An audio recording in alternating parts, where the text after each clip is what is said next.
Na madrugada do dia 25 de abril, o movimento das Forças Armadas estabeleceu o controle da situação política em todo o país.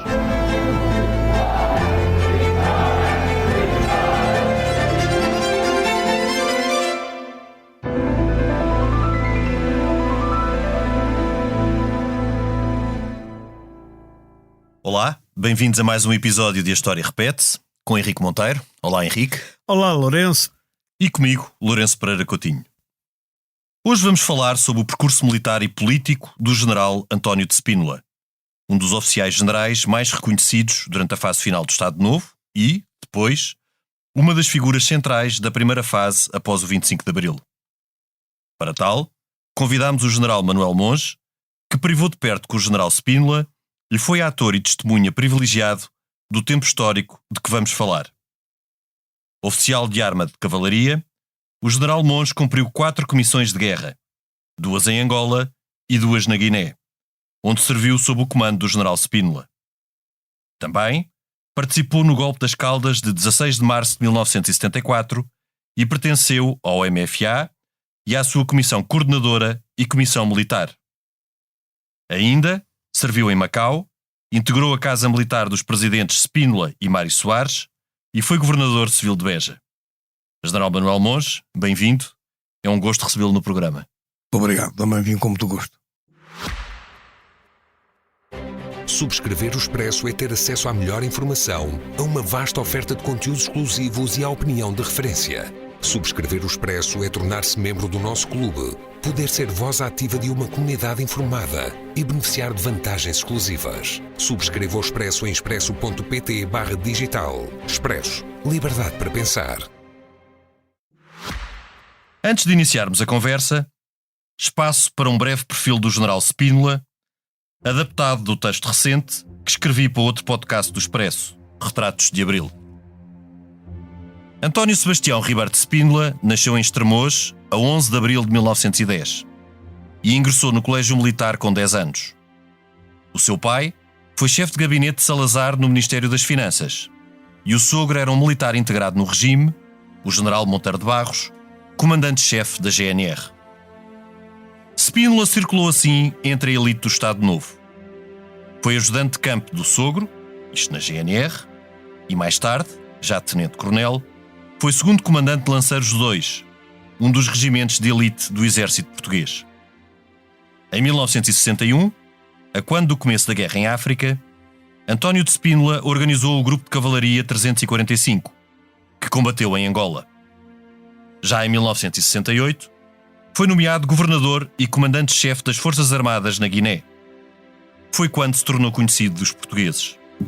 Neste cargo, encetou contactos secretos com combatentes e autoridades africanas e executou operações militares ousadas, algumas para lá das fronteiras da Guiné.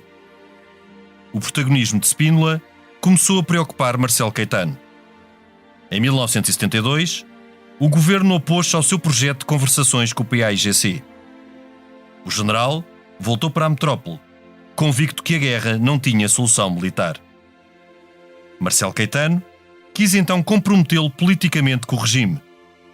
Em novembro de 1973, o presidente do Conselho convidou-o para ministro do Ultramar, o que Spínola não aceitou. O general Costa Gomes, chefe do Estado-Maior-General das Forças Armadas, sugeriu então a Marcelo Caetano que convidasse Spínola para vice-chefe do Estado-Maior das Forças Armadas. Era um cargo inexistente que seria criado especialmente para ele.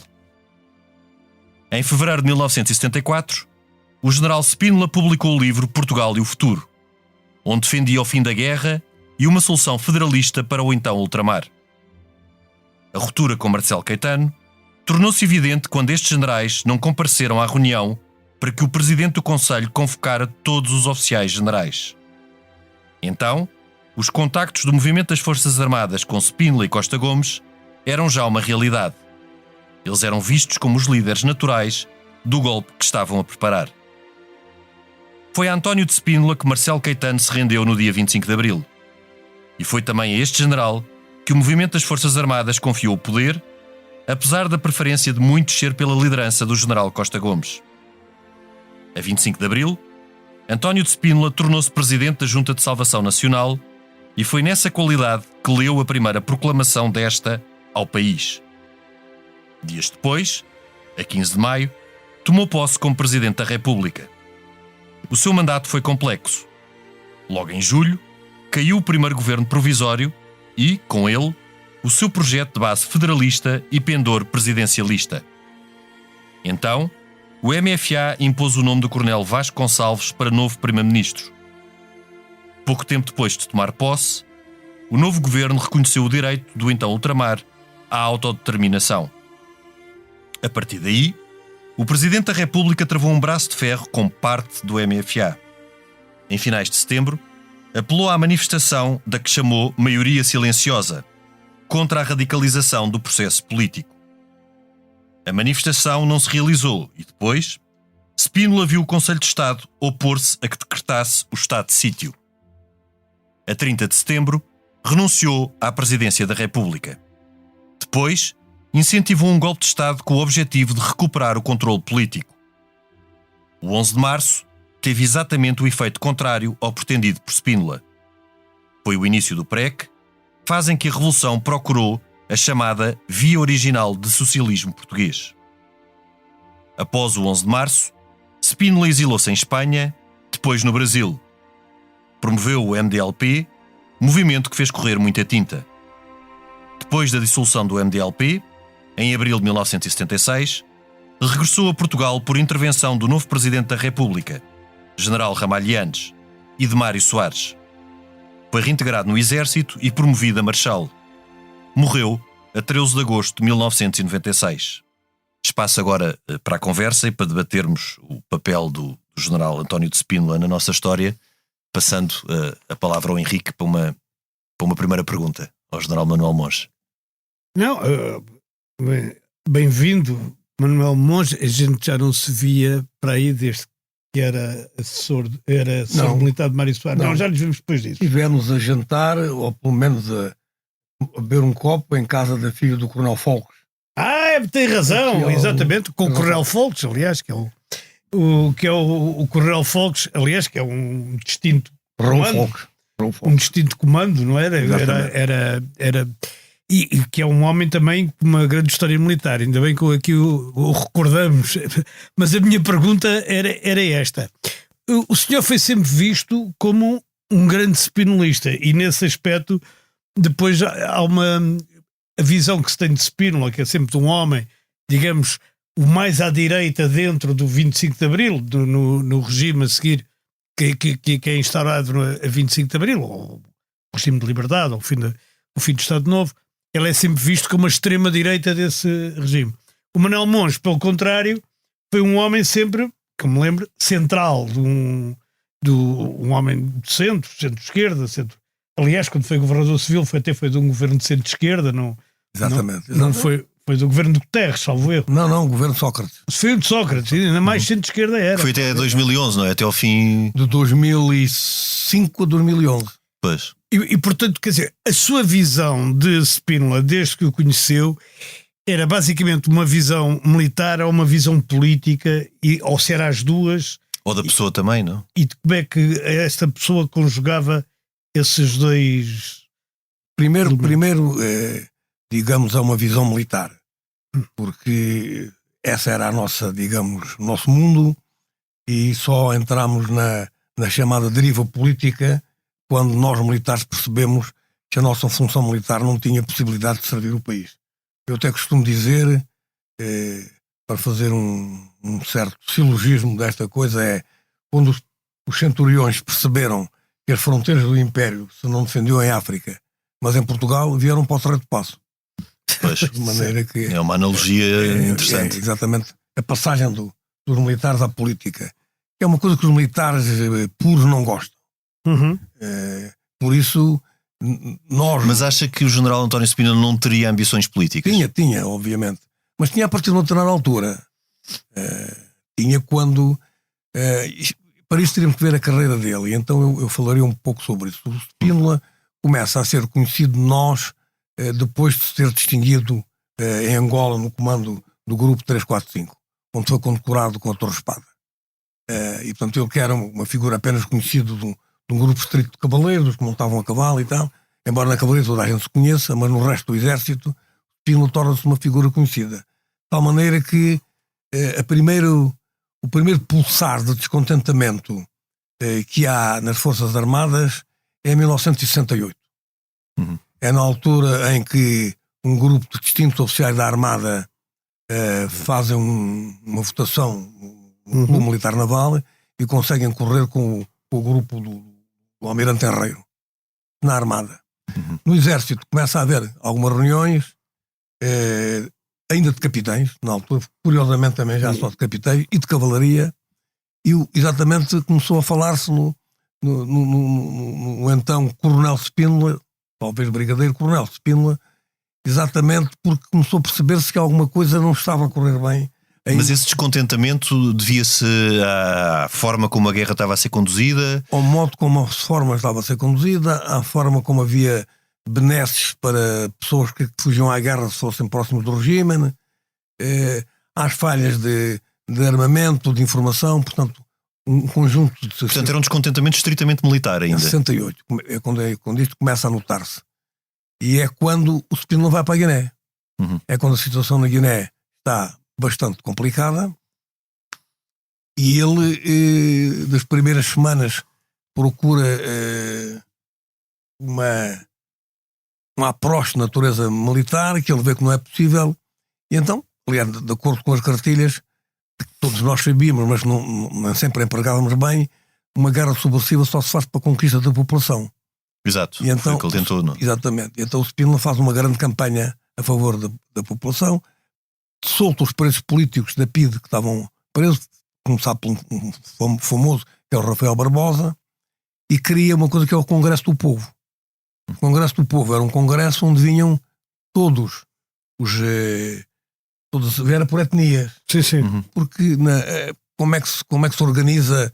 Não havia nada de natureza de representatividade que não fosse a tradicional, e a tradicional eram os velhos. Sr. General, são parentes, porque Spínola na altura acumulava a chefia militar com o cargo de governador. Portanto, por aí ele pôde fazer teve essa amplitude. Exatamente. E lembra-se das primeiras... conheceu, pensou nessa altura? Ou já o conhecia antes da Guiné? Conheceu mal. Mas, portanto, o seu contacto assim mais próximo foi na Guiné?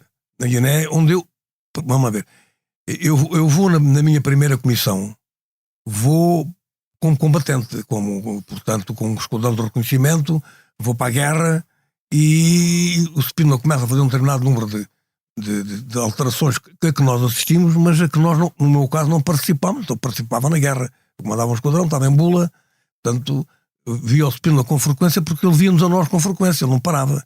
Ele andava constantemente de helicóptero a visitar as unidades. E às várias unidades não se limitava a ficar... Não. Ele era conhecido por não ficar em Bissau. O dia dele começava de manhã. E de manhã cedo ia ao hospital visitar os doentes. E depois metia-se no helicóptero e ia... Mas ele foi o primeiro em Portugal, digamos, dos oficiais portugueses, a dar importância, talvez a perceber exatamente a guerra psicológica. Claro. E, aliás, onde o Otelo tem uma certa influência depois também, não é? Quando chegámos aos Congressos do Povo, havia uma equipa que os organizava, era o Otelo, era eu, era o Cação da Silva, portanto... Pois que são pessoas que depois vão ser importantes. Chamada REPACAP. Repartição da ação psicológica e assuntos civis. Pois, e que era muito tentar compreender, porque a Guiné, para quem não sabe, é um país onde esteve o Ianes, depois ligado à parte da informação. Onde o Ianes também esteve. A Guiné era multitribal, não é? Ainda é, era, não é? E tem imensas tribos para o território que é um território pequenino. Muito pequeno, sim. É um território muito pequeno. Mas além de serem muitas, e o território ser pequeno, são muito homogéneas, são muito autênticas, são muito diferentes umas das outras. Sim. Não há, claro que há, entre algumas há alguma proximidade, por exemplo, entre os Mandingas e os Fulas, ou entre os Balanças e os Mancanhas, mas depois há outros muito, muito diferentes, que lá para baixo, para o sul e no norte, os Felupes, que é de tribos muito com culturas muito arraigadas, de identidade muito arraigada e muito própria. E nessa altura já havia uma percepção entre os vários oficiais. Na altura penso que seria capitão, major. Capitão. Estava a comandar um esquadrão. de que, sem ser desta forma, portanto, aderiram a esta ideia do general Spínola, eventualmente, penso eu, porque perceberam que a forma como estavam a fazer a guerra, sem esta tentativa de chegar às populações e sem as medidas que o general Spínola tentou introduzir, era impossível de vencer.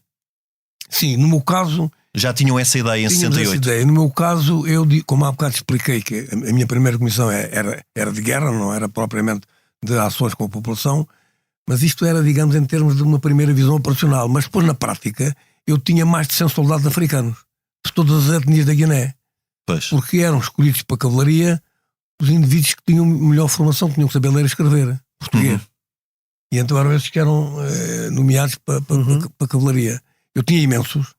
E portanto o meu contacto com eles era absolutamente próximo. Eu lembro-me, eu cheguei lá e o batalhão que lá estava, à noite fechavam as portas todas para irem ligar lá a luz e uma coluna blindada e tal. E eu à noite ia passear de jeep para a tabanca.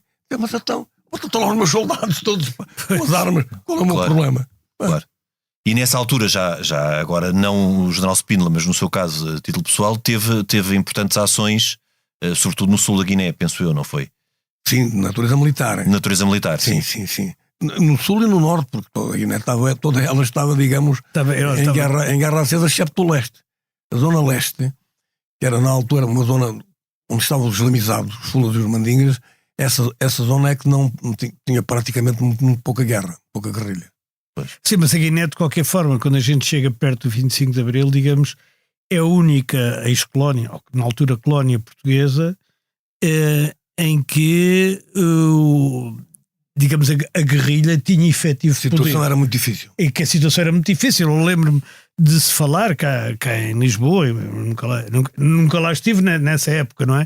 Em que eles tinham já mísseis que faziam Terrar, sobre o Rio Geba para Bissau, quer dizer, que se sabia que eles a qualquer momento podiam bombardear Bissau e tinham essa capacidade, coisa que nunca houve, por exemplo, em Angola e Moçambique. Foram, penso eu, dos poucos conhecimentos militares que eu tenho, quando o PAIGC começou a ter mísseis terra-ar, percebeu-se que seria impossível. Quando eles, entre aspas, puseram no chão a nossa força aérea, e se perdeu completamente. Não era superioridade, era supremacia aérea. Portanto, a grande nossa arma era a arma aérea, que tinha não só uma grande importância no apoio de fogos, nos combates, como nas evacuações, quando havia algum ferido. Claro. Isso perdeu-se no princípio de 1973, quando chegaram os mísseis Estrela. Naquilo não é Samset, não é? Como? Não são os Samset russos? Samset Estrela. É Samset Estrela. É que estava a ver se a informação era igual ou se era diferente. E agora avançando um bocadinho, porque para percorrermos aqui vários pontos do percurso do general Spínola, em 72 o general Spínola regressa à então metrópole, depois do governo ter impedido contactos que ele queria efetuar até com o PAIGC, e a partir daí os acontecimentos precipitam-se. Ele regressa em 73. Em 73, sim. Portanto, em 72 existem são previsões de contactos, e depois em 73 ele regressa. E depois aí os acontecimentos precipitam-se, porque o regresso do general Spínola coincide também com o início das primeiras reuniões do Movimento dos Capitães. A primeira, penso eu, que é na Guiné, ainda em agosto. E portanto, no fundo, acabam por ser percursos mais ou menos paralelos que depois se encontram. Agora, vendo assim também como protagonista da história, quero relembrar essas primeiras reuniões então do Movimento dos Capitães, antes de ser Movimento das Forças Armadas, começaram com o Movimento dos Capitães, das reuniões que se lembra e da evolução, primeiro, penso eu, por descontentamento militar, até com a lei da integração dos milicianos, e depois que evoluiu para algo mais político, não é? Para o derrubo do regime. Pois houve primeiro uma reação na Guiné quando o regime quis fazer o Congresso dos Combatentes. Isso motivou uma carta de protesto feita por um conjunto de militares que estavam na Guiné. Isto, portanto, agora não me recordo exatamente o mesmo, mas foi em 73. Depois, mais tarde, saem os célebres decretos. São de julho. Eu penso que o Congresso dos Combatentes é de fevereiro ou março de 73. Sim. Portanto, aí há também outra vez uma reação. Curiosamente, na Guiné, alguns de nós, o primeiro movimento foi nitidamente corporativo. E para alguns, infelizmente, pelo menos na cabeça nunca deixou de ser. Apesar de ter havido o 25 de Abril, nunca, por exemplo, aceitaram a pacificação com os ex-milicianos. Com os milicianos, pois. Com aqueles que metiam o Chico, como se dizia na altura. Como? Metia o Chico. Dizia-se na altura. Nunca houve respeito porque eram camaradas nossos, estavam na guerra connosco e nem sempre algum... E repare, eu sou da cavalaria, que é a arma mais elitista que eles nos acusam com algum proveito e tal, e verdade. Mas alguns de nós, até porque estávamos na Guiné e estávamos em termos políticos, estávamos mais adiantados, digamos assim. Exatamente graças ao general Cependo. O general era assim, quando um batalhão chegava, ele fazia-lhe um discurso de chegada aos rapazes que vêm defender a pátria, não sei quanto. E a seguir, quando eles iam embora, fazia outro discurso. E o resumo era mais ou menos o seguinte: vocês fizeram pelo vosso país aquilo que era necessário ser feito e agora, como cidadãos, têm que continuar a luta porque aquilo no nosso país não pode continuar como está. Pois. Ele era o oposto, digamos, do Caúza. Sim. Completamente, não é? O oposto em termos, digamos... Em termos de ligação assim. Em termos de ligação aos soldados. Um e outro eram militares brilhantes, um e outro tinham desassombradamente divisões com a linha do governo. E tinham opiniões próprias. Era para a direita e o outro, em termos, digamos, políticos, era o Cepino era para a esquerda porque o Cepino defendia a liberdade. Claro. E já na altura defenderia essas ideias que ele depois põe no Portugal e o Futuro de uma solução com autodeterminação, com federalismo. Sim, porque ele inclusive preparou isso. Ele começou a preparar as elites africanas na Guiné para nos poderem substituir. Digamos, a africanização da guerra. A africanização da guerra feita pelo Marshal não é só para ter mais efetivos, é também para preparar a existência de uma força militar que pudesse ficar na Guiné no dia em que nós... Sim, para não se instaurar a anarquia, não é? Para não ficar no vácuo. Sendo que os quadros o pivô disso era o batalhão de comando. Os quadros guineenses na altura também eram muito dominados por cabo-verdianos, não é? Uma vez que o partido era igual, era Partido para a Independência de Guiné e Cabo Verde, não é? PIGC. Mas isso também criava conflitos dentro da própria... dentro dos próprios guineenses, digamos. Criava bastante. E aliás, quer dizer, digamos, a colonização, os quadros intermédios em Angola eram mestiços ou eram brancos. Pois. Na Guiné e em São Tomé eram cabo-verdianos, de tal maneira para os guineus um mestiço era um cabo-verdiano. Por exemplo, havia lá uma colónia de libaneses, principalmente na área do comércio e tal, mas os guineus chamavam-lhe também cabo-verdianos. O cabo-verdiano era sinónimo englobava tudo. De mestiço, englobava tudo. E eram realmente eles que estavam, eram chefes de posto, eram os, portanto, digamos, a administração, os quadros médios eram feitos por cabo-verdianos. Mesmo na guerra, quando o PJC vai para a guerra, os cabo-verdianos ficam na elite política e a carne de canhão são os guineenses. E voltando agora a Portugal continental, então se chamava Metrópole, e estas reuniões do movimento dos capitães, que depois vai dar origem ao movimento das Forças Armadas, ao MFA, lembra-se nas reuniões em que participou, não sei quando é que voltou da sua comissão na Guiné? No dia 2 de março de 1974. Portanto, já chegou numa fase relativamente adiantada do movimento dos capitães. Eu já tinha sido nessa altura escolhido para integrar a comissão coordenadora do então movimento dos capitães. Tinha 3 oficiais de cada arma. Sim. E eu estava na Guiné. Curiosamente, os 3 que foram eleitos eram da Guiné. Pois. Era o Salgueiro Maia, era eu e era o Germano Michelina Simões. Lembra-se se esteve na reunião de 5 de março em Cascais? Sim. Essa foi uma das reuniões importantes, não é? Houve a dia de 1 de dezembro em Óbidos. É uma reunião maldita do MFA ortodoxo. Porque tudo aquilo que lá foi resolvido, eles mentem. Dizem os maiores disparates. Por exemplo, olha, foi feito, a Escola Pátria de Cavalaria trouxe um documento para fazer o cachimbo da paz entre os reis milicianos e e os puros, digamos assim, os puros Os da academia. Os da academia, sim. Esse documento foi aprovado. Foi rasgado logo a seguir ao 25 de Abril. E os milicianos não passaram todos à reserva, porque passados uns anos, o então chefe de Estado-Maior do Exército, Firmino Miguel, criou a regulamentação que permitiu que as direções das armas os promovessem por escolha, que não era permitido porque eles eram de tal maneira modernos que não estavam na lista promovível, estavam abaixo do chamado limite, que era meio por meio, ou 2/3, eu não me recordo, e foi o Firmino Miguel que os salvou, não tinham passado todos à reserva. Essa reunião, eu tenho agora na cabeça, porque tive há pouco tempo a passar por ela, foi num ateliê de um arquiteto Braula Reis, que estava cheio que nem um ovo, não é? Porque estavam cerca de 200 oficiais, e desses 200 oficiais notava-se, já não agora sobre as questões corporativas e estritamente militares, mas também sobre as questões políticas, uma divisão, já grande. Já estava politizado o movimento? Ou ainda falavam só estritamente sobre questões de... Vamos lá ver, o movimento, podemos dizer que nessa reunião deu o salto para a parte política, porque é aí que é nomeada a Comissão Militar.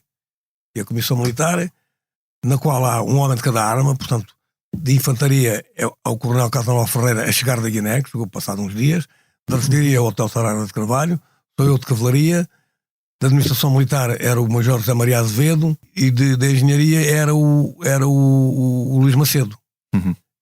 Arranjámos um alferzinho, também assim, uma espécie, digamos, que era um alfer, um tipo impecável, que eu conheço com certeza, o Manuel Geraldes. Sim. Foi.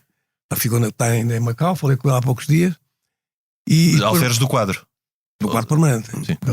Depois, passados uns dias, foi também agregado a essa comissão o Tenente-Coronel de Transmissões Garcia dos Santos. Pois foi sim, fundamental depois, foi ele que fez o plano de transmissões fundamental, no 25 de Abril.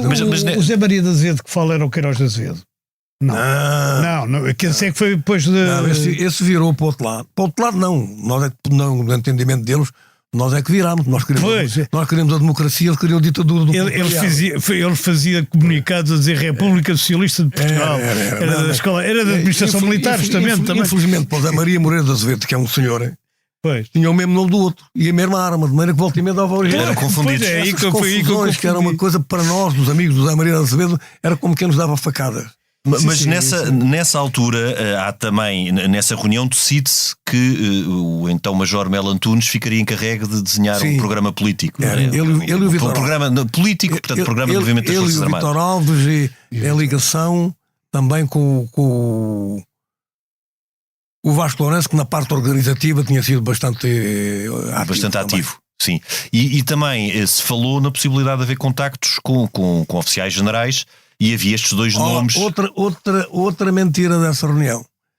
Porque nessa reunião, segundo diz a ortodoxia do MFA, foi votado por grande maioria o general Costa Gomes. Pois era a versão que mas é falso. Eu tinha como. É falso porque exatamente nesse dia 5 de março, José Maria Azevedo, que era um homem que mal conhecia o Spínola, tinha estado em Angola e tal, mas tinha estado comigo numa das minhas primeiras comissões em Angola, nos Dragões, e fazia, pronto, era uma pessoa próxima de mim e tal, de tal maneira que depois, nesse mesmo dia entramos os dois, cada um, ele pela administração e eu pela cavalaria, para a comissão militar. Ele disse: Manel, isto com os nossos generais, há aí uma grande divisão, se fosse possível fazer aí alguma coisa para impedir isso e tal. Eu disse: olha, eu vou falar com o general Spínola. E fui, nessa tarde, à Cova da Moura, falar com o general Spínola, com o Pinto Soares. O Pinto Soares. O Pinto Soares foi comigo, depois disse: agora vamos falar com o nosso general. Mas o Pinto Soares atravessava nessa altura uma crise de consciência, tinha metido um papel para passar a reserva e tal. E disse, mas mesmo assim ele levei-o comigo. Anda lá falar com o nosso general. Tu és do Colégio Militar? Ele, porque o Spínola tinha essa fama. Eu aproveito de ter os seus, as suas preferências e tal. Era uma das facetas que nós achávamos que ele às vezes exagerava, mas ele era um cavaleiro, não era para ele, o Estado-Maior era um... Nós também não gostávamos, mas ele então não gostava ainda menos do que nós. E a gente dizia: como é que ele gosta tanto do Firmino Miguel, que não é do Colégio Militar, é do Estado-Maior? Pois. E ele respondia, porque é dos melhores oficiais do exército português. E foram falar com ele, portanto, nós estamos a falar numa altura à Cova da Moura, em que, só para situar os nossos ouvintes, em que o Portugal e o Futuro já tinha sido lançado e antes da demissão dos dois generais, Spínola e Costa Gomes, dos cargos de chefe e vice-chefe de Estado-Maior-General das Forças Armadas. O Costa Gomes faz um despacho muito engraçado sobre Portugal e o Futuro, não é? Que o Spínola mostrou nessa altura, porque eu fui lá. Que era uma coisa que dizia, não li, mas vindo de quem venha, com certeza. Era assim uma coisa assim. E era afastar-se a dizer, eu não li, não é? Quer dizer, para não. Mas ponhas. Exatamente. Não, mas de qualquer maneira comprometeu-se. Com ele era difícil. Comprometeu-se. Porque eles também, se Sousa da Riaga e Spínola eram muito diferentes, Costa Gomes e Spínola também eram muito diferentes. Eram muito diferentes, mas eram amigos. Mas eram amigos, sim. Alunos no colégio militar juntos, oficiais de cavalaria, portanto era uma situação completamente. Eram muito amigos. E provavelmente até se admiravam. Sim, cada um no seu perfil. Um era um homem de Estado-Maior, um matemático e tal. Outro era um homem de ação. Era um cavaleiro. Mas o Costa Gomes foi um brilhante general em Angola, na guerra. Sim. Na guerra. Sim, e um pensador, uma pessoa com substância teórica de pensamento, não é? Mas voltando ao 5 de março, portanto, eu vou falar com o Spínola e digo-lhe ao meu general, olha, vai haver uma reunião esta noite, importante, para tomar um determinado número de decisões, e um dos problemas que vai haver nós vamos ter que escolher quem é o líder do movimento, se é o general Spínola e o general Costa Gomes. E isso vai dividir-nos. De maneira que eu vinha cá falar com o meu general. Ele disse, pai, fez muito bem. Não se tratava por tu. Se tratava por tu só aqueles que ele conhecia de pequeninos e tal. Fez muito bem. Mas não há nenhuma razão, porque eu e o nosso general estamos perfeitamente irmanados e apoiados, e apoiamos a vocês, os dois em conjunto, portanto não tem nada. Portanto, havia um conhecimento total e quase ao minuto do que se ia passando no movimento dos capitães. Constante, quer um, quer outro. O do general, pela própria maneira de ser das pessoas, o do general Costa Gomes mais cuidadoso, mais não sei quanto e tal. E o do general Spínola sempre mais envolvido. Como é que isso leva depois àquele 16 de março? Exatamente. Em que é uma... mas eu já era nascido nessa altura. Também, mas tinha 2 meses. Eras pouco nascido. 2 meses não, de 1 ano e tal. Mas o 16 de março é simultaneamente uma esperança e uma desilusão, porque quer dizer, a seguir ao 16 de março a gente pensa, isto nunca mais, porque Henrique, só aqui um parênteses também para nós, depois desta reunião de 5 de março há estas eleições todas, o Major Melo Antunes fica encarregue de desenhar o programa. Eleições todas dentro do movimento, sim. Dentro desta reunião de 5 de março. E depois, só antes do golpe das Caldas, para depois falarmos do golpe das Caldas, há no dia 14 de março a célebre reunião de que depois é chamada a Brigada Reumático, que não era, que eram oficiais generais, eram os oficiais generais. Sim, mas é importante depois para o 16 de março. E é na sequência desta reunião em que os generais Spínola e Costa Gomes não comparecem, que se desencadeia, que eles são exonerados e que depois agora entraríamos no golpe das Caldas. 16 de março, exatamente. Mas portanto, vem na sequência, vem neste contexto. O 16 de março é verdadeiramente uma reação à admissão do Costa Gomes e do Spínola. Em grande parte é. Mas tem várias... Não sei se querem passar já para o 16 de março ou acabamos então. Portanto, como eu digo, não houve depois realmente votação em relação aos dois generais, porque quando se falou nisso eu pedi a palavra e disse, olha, eu estive hoje a falar com o nosso general Spínola, o nosso general Spínola disse que ele e o nosso general Costa Gomes estão de braço dado, não vale a pena nós estarmos agora a dividir-nos aqui em votações. Não há votação nenhuma. No entanto, depois foi dito, não, o Spínola teve uma votação muito mais pequena, até há o MFA ortodoxo, até tem números, 8 vezes 1, mas afinal... Sim, era 8 para 1, sim. Afinal passou para 4 para 1, porque os Spínolas estavam em força e tal. Uma cacada. Uma conversa antes não tem nenhuma razão de ser, não é verdade. É o 1984 do George Orwell, quer dizer, reescrever o passado quando convém politicamente.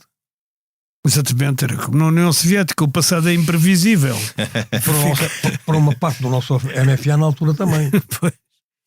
E então chegamos a 16 de março, neste contexto. Chegamos neste contexto a 16 de março. Portanto, a partir da Comissão Militar entra em reuniões com grande permanência, porque estávamos bastante à vontade, porque tínhamos chegado da Guiné, eu e o Costa Casanova, portanto estávamos com as chamadas licença, férias naquela altura, e com o hotel onde a gente, portanto, estávamos em grande, entretanto, depois do... Em grande sintonia. Como? Com o hotel. O hotel. Entretanto, e o José Maria Azevedo, entretanto, junta-se um homem representante dos milicianos, que é o Armando Ramos, fica ele a representar, digamos, essa ala na comissão militar. E há aqui um fator psicológico, que isso também conta, desencadeante do 16 de março. Do 16 de março. No dia 12 de março, há uma reunião no Dafundo, num andar cedido pelo então capitão Moraes Silva, que era um homem muito próximo também de nós da Comissão Militar. Não vinha mais às reuniões porque tinha os seus trabalhos na Academia Militar, e tal, porque volta e meia havia outros camaradas nossos que a gente congregava para as nossas reuniões conforme eles podiam, exatamente, para irmos difundindo informação e estabelecendo as ligações e tal. E havia entre mim e o Otelo uma diferença, digamos, de conceito estratégico para fazer a ação militar. Eu achava que se devia fazer com base nos oficiais que estavam, e as unidades que estavam próximas de Lisboa, que eram as escolas práticas, de artilharia em Vendas Novas, de infantaria em Mafra, de cavalaria em Santarém. E com estes, e o resto depois qualquer coisita para ajudar, não sei quantos, mas a parte, esta era. O Otelo era defensor de que houvesse uma grande ação de todos os militares que estavam espalhados pelo resto do território. Quase um levantamento, não é? Levantamento. Geral. Só que nós receávamos, porque eles eram um pouco, nas escolas práticas estavam cheias de oficiais, tinham sempre muitos. Havia o regimento onde havia 1, 2 e tal. E a tropa também não era muito, e a instrução também era pouca. As unidades fundamentais eram, no meu entendimento, as escolas práticas. O Otelo condescendia nisso comigo, mas achava que era fundamental também contarmos com os paraquedistas. E eu dizia-lhe: olha, Otelo, paraquedistas, eu estive com eles na guerra, agora acabei de chegar, é das melhores forças que nós temos, mas eles não prendem o seu comandante. O paraquedista não prendeu o seu comandante, e o comandante deles é meu amigo, é o tenente-coronel Fausto Marques, não tem nada a ver com isto, com o 25 de Abril, não é connosco, não tem nada, pá. E portanto a gente não pode contar com os paraquedistas. E então, quando fizemos a ordem de operações, pusemos os paraquedistas na reserva, que é aquilo que na ordem de operações, uma força que só depois será chamada para quando houver uma segunda fase da ação. E os comandos? Como é que entrou? Não havia comandos nessa altura. Quer dizer, depois? Havia Lamego. Havia Lamego, que eram os Rangers. Havia Lamego, mas unidades de comando, não havia uma unidade de comandos cá. Havia uma unidade de comandos africanos aí na Guiné. Havia companhias de comandos várias em Moçambique e havia o centro de instrução de comandos em Angola. E só para avançarmos um pouco, porque ainda temos uma série de temas a falar, o 16 de março, qual a ligação, como o Henrique falou, que seria um golpe do que se chamava spinolistas, até que ponto é que isso foi exatamente assim? O que é que na sua visão se passou a 16 de março? Deixe-me só acabar esta história, porque isto é importante. Portanto, nesta reunião do dia 12 veio o representante dos paraquedistas. O representante dos paraquedistas olhou para a ordem de operações, isto vocês não nos põem a nós temos 6 companhias operacionais, portas a costa, nós é que devíamos fazer o esforço principal, e vocês depois iam exatamente como reserva. Vocês reconhecem a nossa operacionalidade. Mas, entretanto, quando se fala na chefia do movimento, o tipo atira para cima da mesa o nome do General Cousa da Riaga. Olha, isto aqui é anda rato na dispensa e tal. Bom, não estava no programa. Não estava no programa. E eu condescendi com o hotel de darmos 10 dias aos paraquedistas para fazerem a ordem de operações. Eu costumo dizer, não sei se é o ano lunar, se é de março, que esses 10 dias ainda não passaram. Continuas à espera. E então isto provocou, em alguns de nós, pelo menos a mim, um profundo desânimo. Eu fui para casa completamente destroçado, porque isto não vai dar nada, os tipos não nos vão fazer ordem de operação nenhuma, e isto vamos estar 10 dias que não vão ser 10 dias, porque as pessoas vão pedir mais tempo para protelar, isto vai ser um desastre. Entretanto, chegou a 16 de março. E havia um pedido do general Spínola e do general, que ele nos transmitiu, ser também do general Costa Gomes, de não fazermos nada enquanto eles fossem chefes de Estado-Maiores, os dois, porque parecia uma ação contra os seus próprios, tinha o seu quê de insubordinação. Sim. O general disse-me isso quando eu lá fui, exatamente na tarde do dia 5. E eu disse-lhe, meu general, mas não se preocupe que eles vão demiti-los. Acha que depois do livro que escreveu vai ficar aqui muito tempo? Eu também penso que sim, mas o Chico, que é do nosso general Costa Gomes, chama-se Chico, mas o nosso general Costa Gomes diz que não, porque eles precisam de nós. Não precisam nada, mas não. Quer dizer, precisaram, se precisassem, se tivessem algum digamos, limite para fazer as suas coisas na guerra, mas até nos arranjam outros, não se preocupe e tal. Como foi? Aliás, houve a brigada do Reumático e eles foram demitidos. E isto funcionou um bocado como luz verde para todos nós, de que já não havia nenhuma dificuldade de natureza, digamos, disciplinar, porque os generais que a gente respeitava já tinham sido corridos. Pois. E mais, eram os que tinham ligação. Portanto, isso foi fundamental, o 14 de março, a exoneração dos dois generais, Spínola e Costa Gomes, foi fundamental também para acelerar os preparativos. Exatamente. Depois, portanto, na tarde de 16 de março, estávamos na minha casa, 15 de março estávamos na minha casa, eu, o Casanova e o Otelo, exatamente a procurar ver aquilo que os militares chamam de controle de danos, os cacos, porque aquilo tinha ficado tudo. A Comissão Militar ficou completamente destruída com aquela história de que os paraqueditos que vêm agora aí os salvadores, com a imensa tropa e tal.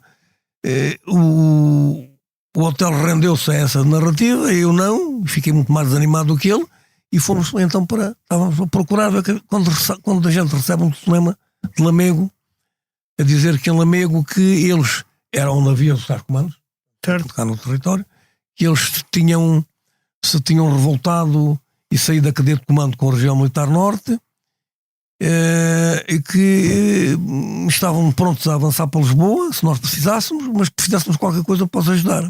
Entretanto, na véspera tínhamos tido também notícia, tinha vindo um delegado de infantaria da escola do regimento de infantaria das Caldas da Rainha, dizer que eles estavam também sobre rodas, estavam preparados e tal. Bom, e então, perante aquele pedido de socorro de Lamego, nós resolvemos reorganizar com a ordem de operações que tínhamos e avançar para o 16 de março.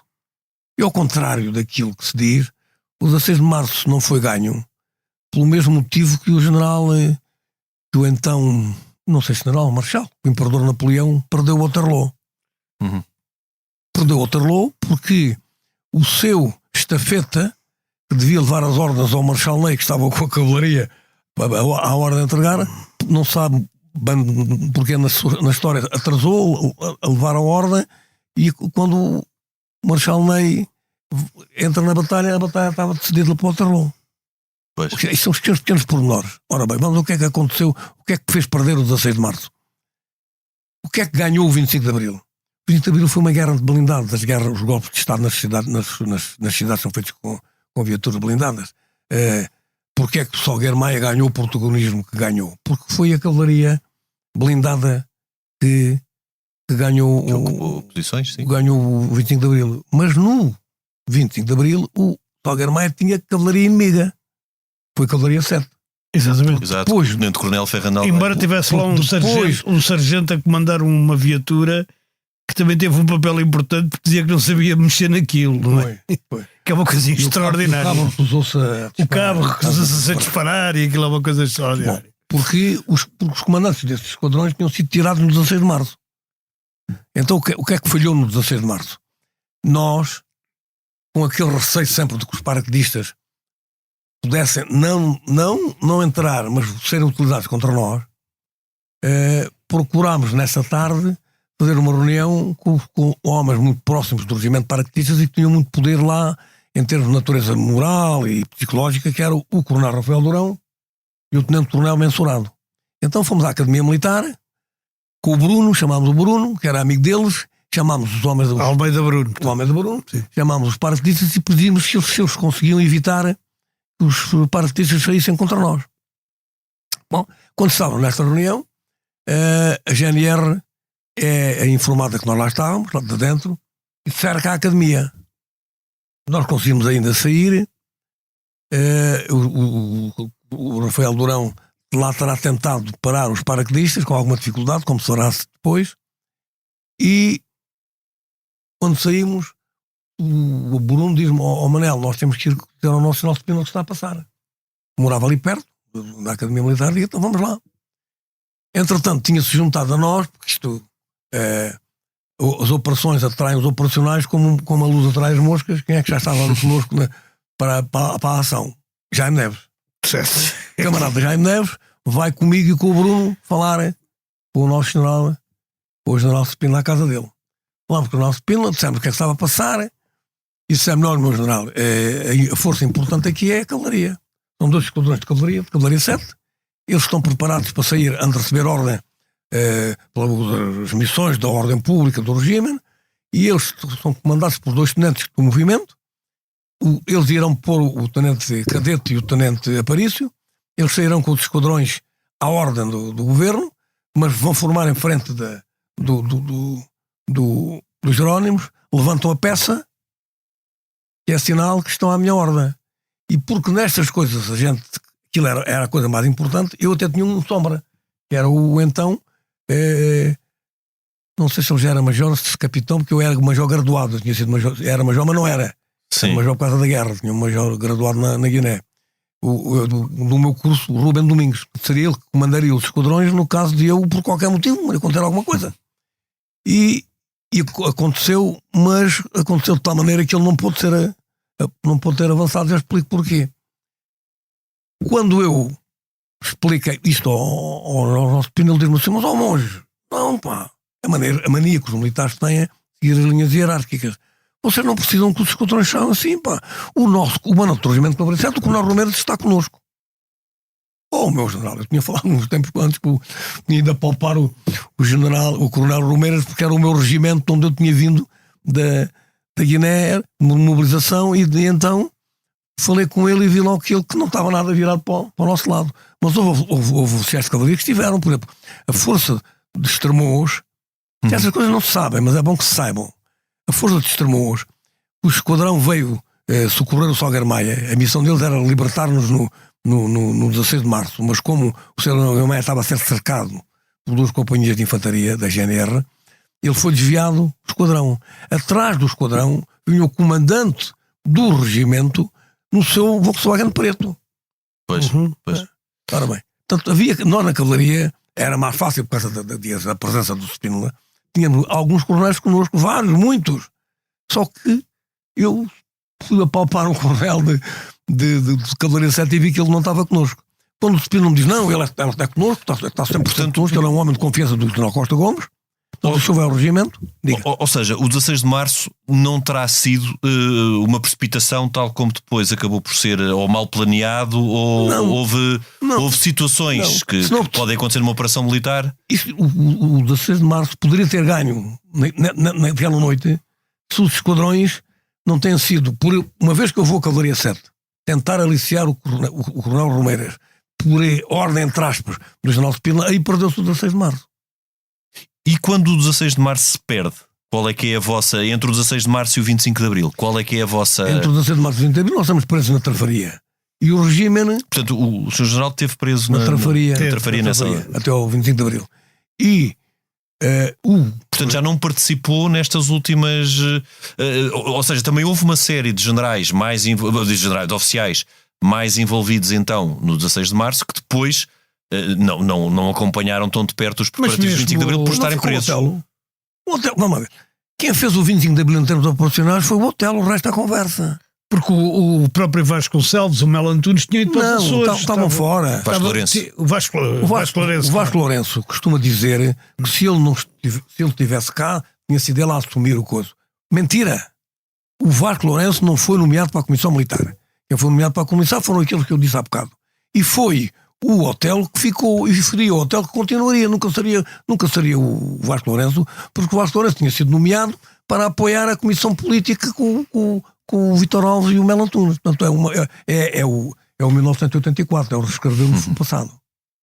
Portanto, e agora então nesta fase de tempo, lembra-se o próprio General Spínola como é que reagiu ao fracasso, que acabou por fracassar do 16 de março? Bom, eu estava preso, portanto não acompanhou tanto essa... Não, mas ele mandava mensagens para nós, quis ir visitar-nos à prisão e não o deixaram.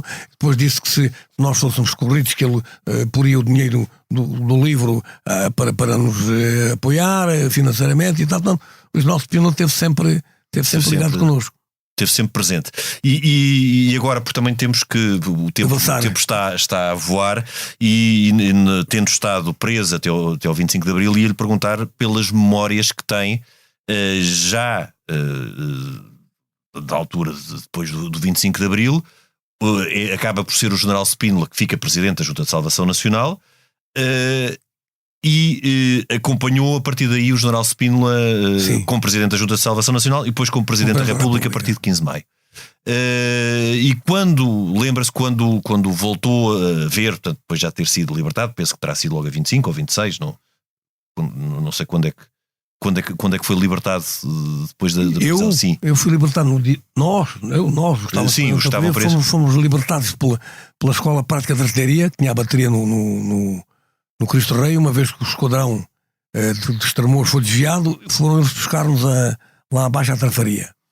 Portanto, logo no próprio dia 25. Eu ainda vim a tempo de ter uma missão complicada, que foi a rendição do Cavalaria 7 e de Lancers 2 com as forças do Salgueiro Maia, porque fui mandado, nós fomos levados para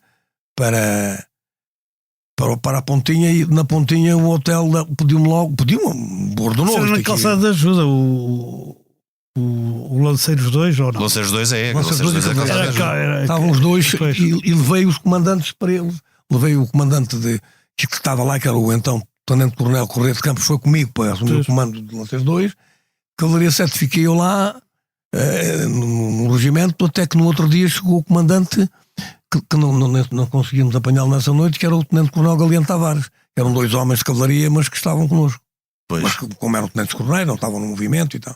E nessa altura volta ao contacto com o General Spínola, já como Presidente da Junta de Salvação Nacional. Qual é que era o ambiente que se vivia? Porque nós hoje temos toda esta perspectiva da história de como as coisas evoluíram, mas o interessante é acompanharmos passo e passo esses dias. Qual é que era a ideia do General Spínola de início? O que é que a ideia do General Spínola era? Eleições? Era promover o referendo? Isso é mais tarde. Vamos lá, a ideia do General Spínola, desde a Guiné, que o General Spínola dizia que se tinha que fazer a democracia e a liberdade, e não a democracia e a liberdade sem eleições. Portanto, a ideia de que o General Spínola queria era um déspota que criou poder e tal, isso é depois criado pelos seus adversários. Agora, o que começa a ver logo a seguir, vamos lá, está assim. O 25 de Abril tem duas linhas. Tem um conjunto de oficiais que acham que há necessidade de derrubar o regime e criar condições para haver uma democracia política. E há outros militares que se querem perpetuar no poder e querem fazer aqui um socialismo militar à peruana, à argelina, uma tutelada, uma democracia tutelada pelo Conselho da Revolução e tal. Eu costumo dizer que o Conselho da Revolução é um escarro na face branca da democracia portuguesa. Sempre fui contra o Conselho da Revolução. Quando o Conselho da Revolução acabou, fizemos um jantar comemorativo no dia 12 de outubro de 1982. E portanto o General Spínola era um homem, obviamente que era um homem autoritário, isto era a sua maneira de ser e tal. E que gostava do poder também. Claro que gostava do poder. Mas a seguir ao 28 de setembro, o General Spínola vai para Massamá e recebia lá, a visitá-lo, todos os melhores vultos políticos do nosso país, fui eu que os veio, portanto, sou eu que sei. Foram todos, menos o Dr. Marcos Soares, por uma questão de segurança nossa. O Manuel Alegre eu adoravam, gostava imenso do general Spínola, que nós achava imensa graça, o Jaime Grama, o Almeida Santos, o Souto Maior Cardia, com o seu livrinho preto e a tomar os seus apontamentos, iam todos falar com os e, portanto, entre esses dois momentos, durante a presidência do general Spínola, a divisão do MFA depois tornou-se evidente. Profunda, exatamente. E essa divisão verdadeiramente só se nota depois do 25 de Abril. Só se nota. Portanto, torna-se efetiva, obviamente, mas nota-se verdadeiramente. Só se nota depois do 25 de Abril, mas curiosamente há um certo revivalismo corporativista, anti-milicianos, que fez exatamente como eu há bocado contei, que eles só não passaram todos à reserva porque o general Firmino Miguel interpretou. Portanto, é um bocado do núcleo corporativista para quem a Revolução depois tornou-se muito interessante, porque chegou o Cunhal e, enfim, e outras madrugadas e auroras que cantam e tal, em que eles embarcaram. Uhum.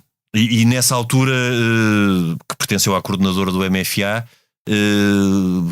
quer lembrar-se como é que os grupos se começaram a separar, qual é que eram os grandes, como é que se posicionavam as várias figuras as principais figuras do MFA, não é? Que no fundo são de Melo Antunes. Eu não sei se o seu tempo lhe vai permitir, senão eu contava aqui uma história interessante. Que Conte, é uma história interessante, o tempo permite sempre. Depois corda para o lado, é o Congresso do Partido Socialista.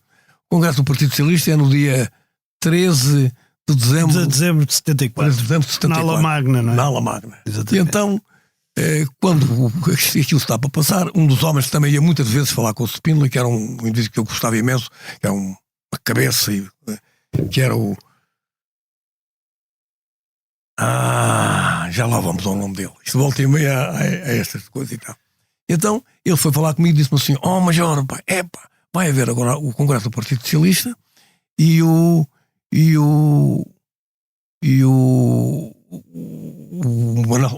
Manuel Serra tem o apoio do MFA. Nós estamos muito aflitos, eles já vão voltar com uma delegação para apoiar o Manuel Serra, se o senhor arranjasse aí uma delegação de operacionais para irem lá ao Congresso connosco e tal. E eu disse-lhe: Vítor da Cunha Rego. Era o Vítor da Cunha Rego. Vítor. Então, o senhor quer quantos? 40, 60, 100? Quer 100? Major, 100 não é uma delegação, é uma quartelada. Diga, então plurámos em 30. Então, lá foram esses 30. Quem eram os 30? Algar Maia, comandante da coluna de Estremoz, comandante da coluna de Infantaria, o Casanova, o Hugo dos Santos, o Jaime Neves, o ajudante de campo do Otelo, que era foi o deputado do Partido Socialista, o Marcos Júnior. O Marcos Júnior, sim, claro. 30, os operacionais fomos para a Ala Magna. Às 2x3, aquilo começa a azedar-se, como foram terrível e tal. Foi com o discurso de Manuel Alegre a virar aquilo. E às 2x3 nós começamos a fazer barulho lá atrás, estávamos todos lá atrás, estávamos a fazer barulho, e estava à frente, estava a delegação do MFA, liderada pelo Vasco Lourenço. Ou ele é que diz que liderava, não sei, ele lidera tudo. Pois. E então, às 2x3 há um senhor que se levanta, que era muito grande, via-se bem, que era o Tenente-Coronel Garcia de Santos, disse: o quê? O meu lugar não é aqui. Foi lá para trás, juntar-se a nós, porque ele era um operacional, tinha estado exatamente claro. Portanto, e estamos já nesta fase também para situar os nossos ouvintes, que é entre o 28 de setembro e o 11 de março, em que o general Spínola, no fundo, congrega o melhor da política portuguesa. Vai lá o senhor atual presidente, e estamos aqui na Casa do Expresso, vai lá o então jornalista do Expresso, Marcelo Rebelo de Sousa, fazer-lhe uma entrevista, poucos dias antes do 11 de março, que nunca foi publicada. Não sei se está lá nos vossos arquivos. Deve estar, ou então está no arquivo do Presidente da República. Nunca foi publicada. Bom, resumindo e concluindo, aquilo acabou, o coisa ganhou, o Marcos Soares, e depois o Vasco Lourenço vai confrontar o Manuel Serra. Então tu dizes, que é o Manuel Serra que conta. Então tu dizes que quis ganhar, nós passámos a ganhar, mas apareceu lá o monge a ameaçar-nos com os chaimites, nós temos ele já... foi fazer FSP depois, ele fez outro partido. Manel Serra, depois fez Sim, outro mas, partido. mas o PS perdoou-lhe depois e tal. Não perdoou muito. O Soares nunca lhe perdoou muito. O Soares não, mas o Soares... O Soares, quer dizer, o Soares fingia. O Soares tinha bom coração, mas também tinha bom fígado. Era isso. O tempo está a voar, isso dava pano para mangas e dava para um outro programa. Mas é mais. Aqui em mais uns minutos há outros 2 momentos importantes a falarmos. O 11 de março. Gostava também de saber a sua Vamos opinião sobre rapidamente o 11 ao de 11 de março. março. Vamos lá. O general Spínola tem tanto que ver com o início do 11 de março como eu tenho que ver com a Revolução dos Coronéis Gregos. Quer dizer, o Spínola... Foi de 73. O Spínola estava em Massamá e tinha, há uma outra ala de spinolistas mais radicais que eram comandados pelo Pinho Galvão. Sim. Iam lá picar o general e tal. Eu ia lá à volta e meia e o general estava excitado e tal. E uma vez disse assim: olha, meu general, o senhor, quando foi para Belém, como Presidente da República, escolheu meia dúzia de militares que o senhor achava que eram brilhantes militares e tal, tinham estado bem na guerra, completamente ignorantes em termos políticos, não lhe demos com certeza nenhum apoio, que a gente também não sabia. O senhor tem agora aqui as melhores cabeças políticas do país, vêm todos falar consigo e continuam a deixar-se influenciar por essa rapaziada estovada que por aí há e tal. E fomos visitá-lo poucos dias antes do 11 de março. Ele prometeu-nos que não saía do país, estava nessa altura revoltadito, tinha acabado de ver uma coisa na televisão que a marfanhava e a figura do Luís de Camões. Ele mostrou que tinha 2 passaportes diplomáticos que o Costa Gomes lhe tinha dado. Histórias que a história enrola. E então, para ver se vinha um livro dele. E ele estava ali, no seu Massamá, tinha todas as noites 2 oficiais que iam fazer a segurança, nomeados pelo Major Monge, e daquilo as coisas estávamos à espera das eleições. Pois, porque estavam marcadas para 25 de Abril de Exatamente. 75. Na noite de 10 de Marcadas março, e aconteceram. na noite de 10 de março, eu vou jantar com o homem das informações alemãs, que estava cá, que era um homem do exército, levado por um camarada meu que já morreu, que trabalhava também nas informações portuguesas, que era o então Capitão Varela. E eu percebi mais tarde que o malandro do alemão sabia mais do que eu. Pelas perguntas que ele me fazia, mas eu não sabia de nada. Bom, então, para ganharmos tempo, houve ali a tentativa que nós fôssemos para tanques, eu não quis ir e tal, mas eles vão, esse tal reluco de spinolistas mais estovados, como eu diria, foram buscá-lo Liderados por Alpuin Galvão.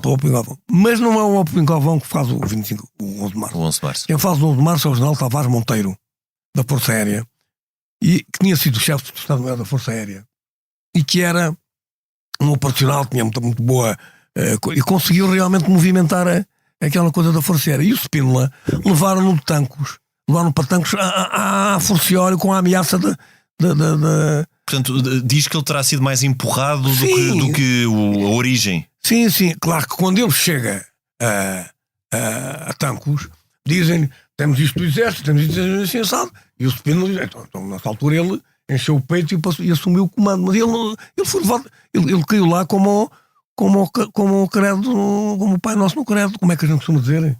Como o diabo no credo, quer dizer, ele não tinha nada a ver com aquilo. Ele não tinha nada a ver com aquilo, ele soube no momento. E quando de helicóptero lá vão o Salgueiro Maia e o Ricardo Durão, da Escola Prática de Cavalaria, que era suposto no plano, mas que eles não estavam preparados nada para aderir, o Ricardo Durão disse para o Salgueiro Maia: Salgueiro Maia, o nosso jornal está aqui, não está cá o Bruno, não está cá o Monge, isto não cheira. Não. Realmente, nem eles sabiam.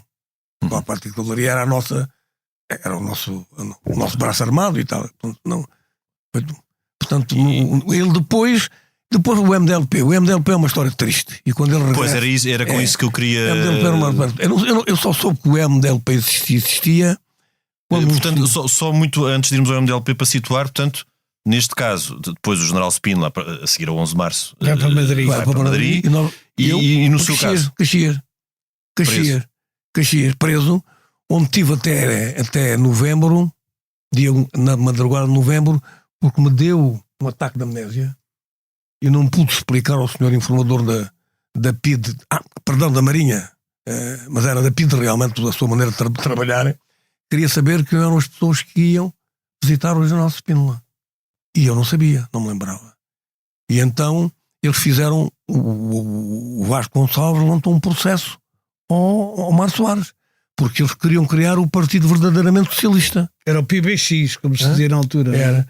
E então quem era o partido verdadeiramente socialista. Quem era o grande líder do partido verdadeiramente socialista? Era o senhor Almirante Rosa Coutinho. Exatamente. E então eles quiseram meter o Partido Socialista no 11 de março para decapitar o Partido Socialista. Pois. E a única coisa que eu me lembrava era dizer: a única pessoa dessas que me perguntam é o Dr. Mário Soares. O Dr. Mário Soares não foi, eu nunca posso jurar que nunca foi, o que era verdade. Sim. Eu tenho o Manuel Alegre. Mas quem é o Manuel Alegre? Eu ia todos os fins de semana, andava com o Manuel Alegre. Visitas de casa e tal. Quem é o Manuel Alegre? Mas eu não conheço o Manuel Alegre? Não. É um senhor de barba, naquela altura. É um senhor assim de uma barba preta e tal. Olha, não sei. Não me lembro nada dele. Não me lembro. Mas, então, olha, enquanto o senhor não se recordar, não sai.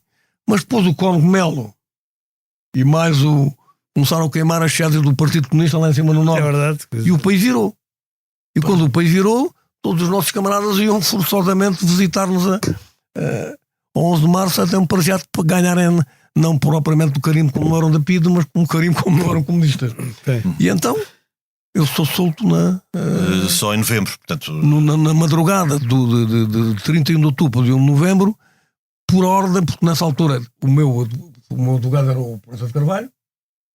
Nessa altura criou um chamado Tribunal Revolucionário. E os outros todos de variadíssimas informações, eu nunca disse nada. Naquele dia tinha advogado, ele é que falava, e ele perguntou do que é que o meu constituinte é acusado. E disseram os acusadores de tomar parte no 11 de março. Mas isso é curto. O que é que ele fez? Não tinha feito nada. Pois. Tiveram que me soltar passado uns dias. Muito rapidamente agora, porque o MDLP existiu e foi... Eu só soube da existência do MDLP já, digamos, o pré que ia avançado, curiosamente, por um senhor muito simpático que estava preso na prisão. Preso na prisão, um plenário. Pai do atual presidente da Câmara do Porto. Do Rui Moreira, pai do Rui Moreira. Que era o presidente da Mola Flex, o dono da Mola Flex. Era o dono da Mola Flex, sim. Era um senhor encantador, que os trabalhadores iam visitarem à prisão. E ele ia para sair, e quando o senhor está cá fora com as malas para sair, há uma contra-ordem do Rosa Coutinho para ele não sair, porque era um capitalista perigosíssimo. E o homem quase tem uma coisa de coração. E depois ali há ali uma conversa connosco, nos coisas e tal, e ele diz: mas há o MDLP. Dizemos: o que é o MDLP? Eu estava na prisão, não havia alguma informação que nos não chegava, outra chegava. E qual é que seria o real contacto e a real influência do general Spínola sobre o MDLP? Bom, o MDLP era uma... Agora muito rapidamente, estamos mesmo na reta final. Sim, o MDLP era um ninho de lacraus. E quando aquilo acabou, eu fui visitar o general Spínola e disse-lhe: olha, meu general, quando o senhor estava no exílio, a ideia que eu tenho era o Alibaba e os 40 ladrões. E ele disse: monge, ainda é pior que o senhor pensa. Disse ele. Portanto, ele teve consciência. Teve consciência de... Repare, depois para as informações, nessas coisas, vão sempre fulanos, os aventureiros, os mal-amados, não sei quanto e tal. E depois há coisas que se fazem que não se deviam fazer e que se perde o controle e tal. O exemplo disso, já com outra gravidade, é o hotel com os FPs. Pois, acabam por ser os dois. Mas é outra coisa. É outra coisa. Muito bem. Senhor General, foi um gosto tê-lo no programa. É sempre ouvirmos falar na primeira pessoa dos acontecimentos e ouvir estes vários testemunhos. Também já tivemos cá o Coronel Vasco Lourenço a falar na altura sobre desinfetaram o 25 de novembro. Depois ligaram nos microfones, eu conto mais umas coisas. Muito obrigado por ter vindo ao programa. O desinfetar a casa pode ficar na minha boca e não... Sim, ficará. Aqui não há censuras, é tudo em liberdade. Henrique, nós até para a semana. Até para a semana. A gravação e sonoplastia esteve a cargo de Salomé Rita. Nós voltamos na próxima semana, noutro tempo e noutro espaço.